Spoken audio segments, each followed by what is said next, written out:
నిన్న జగన్మోహన్ రెడ్డి గారు press meet పెట్టి మొన్న జరిగిన బడ్జెట్ అసెంబ్లీ సమావేశాలంతా కూడా చంద్రబాబు నాయుడుకి లోకేష్ జాకీలు వేస్తే లోకేష్కి చంద్రబాబు నాయుడు జాకీలు వేసి లేపుతున్నారు.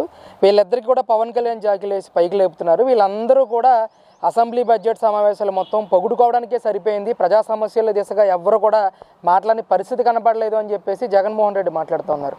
అసలు అసెంబ్లీ సమావేశాలు మీరు చూశారు కదా, మీకేమనిపించింది? జగన్ గారు మాటల మీద మీ అభిప్రాయం ఏంటి? జాకీలు ఒకరిదొకళ్ళు లేపి చేయాల్సిన అవసరం ఏమీ లేదండి. ఇప్పుడు ఈయన నిన్న జరిగిన ప్రెస్ మీటు మీరు అబ్జర్వ్ చేశారో లేదో, కింద పేపర్ లేకుండా ఏం లేకుండా ప్రెస్ మీట్ చదివాడా, ఎవరో రాసి ఇచ్చింది దాన్ని చూసి చదవటం తప్పితే, సరే విలేకరుల సమావేశాల్లో ఆయన అనుకూల వర్గానికి పెట్టాడు. కానీ ఒక విలేకరుల సమావేశం పెట్టినప్పుడు అందరిని పిలవాలా, అందరి ద్వారాగా విలేకరుల సమావేశం పెట్టాలా. అట్లా కాకుండా ఆయనకు అనుకూల వర్గాన్ని పిలిచి ఒక పేపర్ తీసుకొని ఆ పేపర్ ప్రకారంగా చదవటం కాదండి, మొత్తము వాళ్ళు అడిగే క్వశ్చన్లు కూడా సమాధానం చెప్పాలా. చెప్పుకునే లేకుండా ఊరగా ఓ పేపర్లో చదివేసి విలేకరుల సమావేశం అంటే, అది కూడా ముఖ్యమంత్రిగా ఉండే 5 సంవత్సరాల్లో ఎప్పుడైనా కానీ విలేకరుల సమావేశం ఎప్పుడైనా పెట్టారా? ఎప్పుడు పెట్టలా, ఏం చేయాలి? ఇప్పుడు అధికారం కోల్పోయారనే ఇవన్నీ మాటలు. బడ్జెట్ సమావేశాల్లో నీకు 11 సీట్లు గవర్నమెంట్ ఈ ప్రజలు ఇచ్చారు, రాష్ట్ర ప్రజలు ఇచ్చినప్పుడు మరి ఆ 11 మంది అయినా కానీ వచ్చారా? శాసనమండలిలోనేమో నీకు బలం ఉందని చెప్పాము, ఆ ఇష్టం వచ్చినట్టు మాట్లాడతాము. ఆయన గారు స్పీకర్ గారు కూడా మోజేష్ గారు కూడా ఆయన ఇష్టం వచ్చినట్టు చేయటము అనేక రకాలు మేము చూస్తూనే ఉన్నామండి. ఇవన్నీ కరెక్ట్ కాదండి. ఈయన మాట్లాడే మాటలు ఇవన్నీ చేయడం కూడా కాదు. ఈయన ఎంపీ గారు, తిరుపతి ఎంపీ గారి చేతనేమో ఫిల్ వేయించారు హైకోర్టులో. ఏమని వేయించారు? భూములు ఇవ్వకూడదంట. కంపెనీలకి భూములు ఇవ్వకపోతే ఎట్లా తీసుకొస్తారండి? ఇప్పుడు మన పిల్లలకు కానీ ఏదైనా కానీ ఉద్యోగ అవకాశాలు కావాలి, ఉద్యోగాలు రావాలంటే ఒక కంపెనీలు కానీ ఐటీ పరిశ్రమలు కానీ గూగుల్ కానీ మొత్తం వస్తేనే మన అభివృద్ధి చెందింది. ఎడిదిరిగా ఆయన మూలాన ఉన్న కంపెనీలు మొత్తం పారిపోయినాయండి. అసలు కరెంటు ద్వారాగా ఒప్పందం అవటం మూలాన ఇతర దేశాల నుంచి ఒప్పందం చేసుకుని కూడా ఈయన మూలాన రద్దు చేసుకొని రాష్ట్రం కాదండి దేశ ఖ్యాతే ఆయన బాగొట్టాడు. అమ్మో ఆంధ్రప్రదేశ్ అంటే ఇట్లా ఉంటుందా అనేది భయపెట్టాడు అసలు. అదే కనుక బాబు గారు పెట్టిన ఈ సోలార్ కానీ ఏదైనా కానీ ఉంటే ఇప్పుడు కరెంటు కారు సౌకర్యం మనకి వచ్చేది. అది జనం అందరికీ తెలుసండి. ఏదో అనుకుంటారు కానీ ప్రజలు చాలా విఘ్నులు, తెలివిగలండి. ఏదో అనుకుంటున్నారు కానీ ఎవరు ఏ ఒప్పందాలు చేసుకుంటున్నారో, ఎవరు ఏది జరుగుతుందో అన్నీ తెలుసు. ఆ పీపీ అంటే ఎలా చూడొచ్చండి? అసలు గూగుల్ డేటా సెంటర్ మేమే తీసుకొచ్చాము, జగన్మోహన్ రెడ్డి గారి ప్రోత్సాహంతోనే ఈరోజు ఇన్ని కోట్ల రూపాయల పెట్టుబడి రాష్ట్రానికి వచ్చిందని చెప్పేసి మొన్నటి వరకు వైసీపీ నాయకులు కానీ జగన్మోహన్ రెడ్డి గారు కానీ మాట్లాడిన పరిస్థితి. ఇలాంటి తరుణంలో వాళ్ళ ఎంపీ చేత హైకోర్టులో పిల్లి వేయించడాన్ని ల్యాండ్ ఎలకేషన్ విషయంలో ఎలా చూడొచ్చు అసలు? ఇప్పుడు వాళ్ళ ద్వారాగా గూగుల్ వచ్చినప్పుడు మళ్ళీ వాళ్ళ ఎంపీ చేత ఎందుకు వేయించారండి హైకోర్టులో పిల్లు, మళ్ళీ ఎందుకు ఇచ్చారని ఇవన్నీ తెలుసండి. అసలు ఆయన ద్వారాగా కంపెనీలు కానీ పెట్టుబడులు కానీ ఎట్లా వస్తాయి? ఉండళ్ళే పారిపోతే ఎక్కడో దేనికండి. ఇక్కడ అమరావతిలో జరిగిన పనుల మీదే అన్ని కంపెనీలకి డబ్బులు ఎగ్గొట్టేసి వాళ్ళకి ఇవ్వకుండా ఉండ రోడ్లు దోవేసి ఆ కంపెనీలకు ఇవ్వాల్సిన డబ్బులు ఇవ్వకుండా ఏం చేయకుండా అందరిని భయభ్రాంతులు చేసేసి అన్ని రకాలుగా ఇబ్బందులు గురి చేసి కోర్టు చెప్పినా కానీ వాళ్ళకి కాంట్రాక్టర్లకు డబ్బులు ఇవ్వకుండా చాలా ఇబ్బందులు గురి చేశారు. అవన్నీ తెలుసండి. ఇవన్నీ లేకుండా ఇప్పుడు హైకోర్టే మొట్టికాయలేసింది కదండి. ఇప్పుడు ఒక కంపెనీలు కానీ ఐటీ పరిశ్రమలు కానీ ఏమైనా వచ్చినాయి అంటే వాళ్ళకి భూములు ఇవ్వకపోతే వాళ్ళు పరిశ్రమలు ఎట్లా పెడతారు? ప్రభుత్వానికి మేము అభివృద్ధికి అడ్డు తగలం అని చెప్పి కరాఖండిగా నిన్న చెప్పిందండి కోర్టు.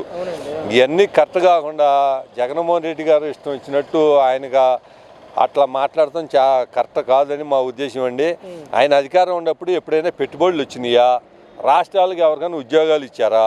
ఏమి లేకుండా ఆయన కార్యకర్తలకి వాలంటీర్లు ఇచ్చుకోవటము ఏదో తప్పితే వేరే రకంగా ఐటీ పరిశ్రమలు కానీ ఐటీలో ఎవరు ఉన్నాయా? మన వాళ్ళందరూ చదువుకున్న వాళ్ళందరూ హైదరాబాద్ కానీ బెంగళూరు కానీ చెన్నై కానీ పోవాల్సిన అగత్యం ఉందండి. అమరావతి అభివృద్ధి చేసుకున్నట్టు కనుక మంచిగా ఐటీ పరిశ్రమలు వచ్చాయి. లోకేష్ గారు తీసుకున్న డెసిషన్ ఏదైతే ఉందో, అంటే టాప్ మోస్ట్ ఎంఎన్సీ కంపెనీలకి 99 పైసలకే ల్యాండ్ అలొకేట్ చేస్తానని చెప్పేసి ఏదైతే డెసిషన్ తీసుకున్నారో ఆ డెసిషన్ని రాష్ట్ర ప్రజలందరూ కూడా స్వాగతిస్తున్నారంటారా ఈరోజు? 100% అండి. ఇప్పుడు 99 పైసలకి ఇచ్చినా కానీ ఆ కంపెనీలు రాబట్టేగా మనకి ఉద్యోగ అవకాశాలు వచ్చాయి. వాళ్ళకి ఒక ఆశ చూపించాలి కదండి. లేకుండా నేను ఎకరం 100 కోట్లు 50 కోట్లు అంటే వాడు వచ్చి కంపెనీ పెట్టడు కదా.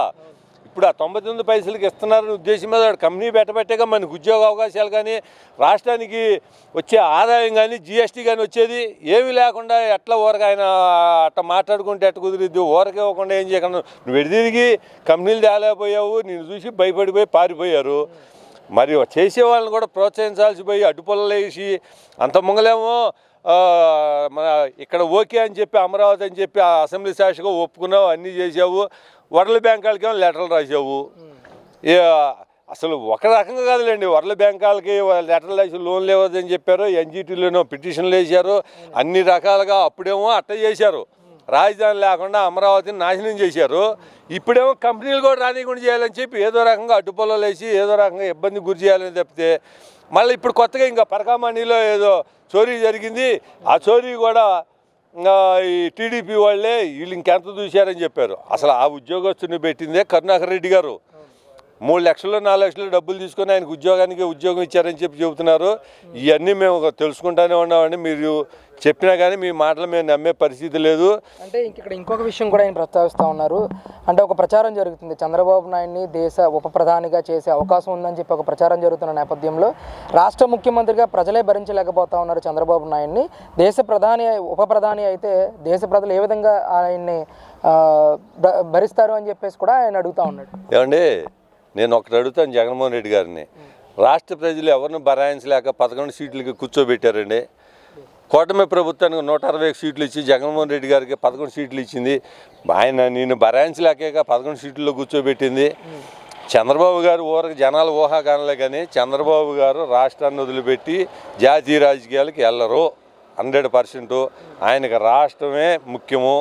రాష్ట్రం అభివృద్ధి చెందాలా, ఒక దేశంలోనే నెంబర్ 1 రాష్ట్రంగా చేయాలని ఆయన ఉద్దేశం అండి. ఇప్పుడు కలెక్టర్ల సమావేశాలు కానీ ఏదైనా కానీ ఆయన పొద్దున పూట వచ్చి సాయంత్రం దాకా సెక్రటరీలో ఉంటున్నాండి. అంత ముంగల జగన్మోహన్ రెడ్డి గారు ఇక్కడికి వస్తే చీమలు బారినట్టు ఉండేది. సెక్రటరీకి వచ్చిందంటే మేము అబ్జర్వ్ చేసేవాళ్ళమేనండి. ఇక్కడి నుంచి తాడేపల్లి దాకా పోలీసులను అడ్డం పెట్టుకొని, పరదాలు అడ్డం పెట్టుకొని, చెట్లు ఏమైనా ఉంటే కొట్టేసి అన్ని రకాలు చేశారు. బాబు గారు వస్తుంటే అసలు ఎవరు వస్తున్నారు ఎవరు పోతున్నారో కూడా ఒక సామాన్య మానవుడిలాగా ఆయన వస్తున్నాడు పోతున్నాడు, ఎవరి పనులను చూసుకుంటున్నాం. బ్రహ్మాండంగా పరిపాలన జరుగుతుంది. దాని గురించి ఆలోచన ఏం లేదండి, బ్రహ్మాండంగా జరుగుతుంది పరిపాలన. కానీ ఏదైనా కానీ ఆ జగన్మోహన్ రెడ్డి గారు ఏమైనా అనుకుంటున్నాడేమో కానీ ఇది రాష్ట్రం భరాయించలేక ఈ రాష్ట్ర ప్రజలే భరాయించలేకపోతున్నారు, ఇంక దేశ ప్రజలు ఏం భరాయించుకుంటున్నారు మేమేం అనుకోవట్లేదండి. ఆయన అనుకున్న ప్రకారం సంక్షేమ పథకాలు బ్రహ్మాండంగా వదులుతున్నాయి. ఉద్యోగస్తులకు 1వ తారీఖు జీతాలు పడుతున్నాయి. పెన్షన్దారులకు కానీ పింఛన్దారులకు కానీ అందరికి కరెక్ట్గా ఇస్తున్నారు. రైతు భరోసా డబ్బులు కూడా రేపు ఇవ్వబోతున్నారు. గ్యాస్ కూడా అదే నువ్వు ఉన్నట్టయితే బాబు ఇళ్ళకి గ్యాస్ స్తంభాలు ఈ బండలు కూడా వచ్చే కాదు. ఇప్పుడు ఈ యుద్ధ సమయంలో అందరికీ బుక్ చేసుకోగానే మన నాదెండ్ల మనోహర్ గారి ద్వారా మొత్తం రివ్యూలో ఎవరికి ఎటువంటి అలా ఆలస్యం చేయకుండా గ్యాస్ బండలు కూడా సరఫరా అయ్యేటట్టుగా 3 సభ్య కమిటీ ఒకటి ఏర్పాటు చేశారు. ఆ కమిటీ ద్వారా గ్యాస్ బండలు కూడా అందరికి వస్తాయి. కాస్తూ కూస్తూ ఉంటే హోటళ్ళకి ఏదైనా తేడా వస్తే వాళ్ళు కూడా సప్లై చేస్తారండి. ఇటువంటి మాటలు ఇటువంటి పనులు మట్టికి జగన్మోహన్ రెడ్డి గారు ఎప్పుడైనా కానీ అభివృద్ధిని మీరు ప్రోత్సహించండి, ఏదైనా తప్పు జరిగితే ఏలెత్తి చూపిండి. అట్లా చేయకుండా అభివృద్ధి చేసే వాళ్ళ మీద మీరు అనవసరమైన అభాండాలే కాకుండా రాళ్ళు వేయద్దని చెప్పి నేను కోరుకుంటున్నానండి.